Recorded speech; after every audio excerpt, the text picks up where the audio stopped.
قرآن مجید میں اللہ ذو الجلال فرماتے ہیں قَالَ اهْبِطَا مِنْهَا جَمِيعًا بَعْضُكُمْ لِبَعْضٍ عَدُوٌّ فَإِمَّا يَأْتِيَنَّكُمْ مِنِّي هُدًى فَمَن تَبِعَ هُدَايَ فَلَا يَضِلُّ وَلَا يَشْقَى۔ اللہ تعالیٰ نے آدم علیہ السلام اور حوا علیہ السلام کو زمین میں اتار دیا۔ بعضکم لبعض عدو، اللہ تعالیٰ نے جہاں آدم علیہ السلام کو اتارا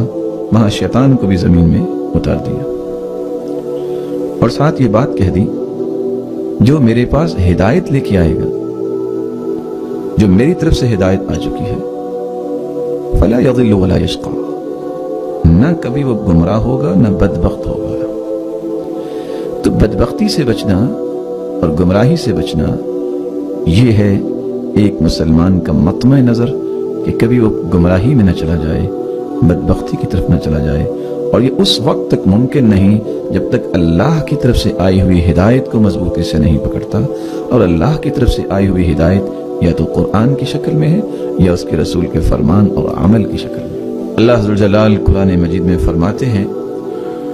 رَبَّنَا لَا تُزِغْ قُلُوبَنَا بَعْدَ إِذْ هَدَيْتَنَا وَهَبْ لَنَا مِن لَّدُنكَ رَحْمَةً إِنَّكَ أَنتَ الْوَهَّابُ۔ اے ہمارے رب، اے ہمارے پالنہار،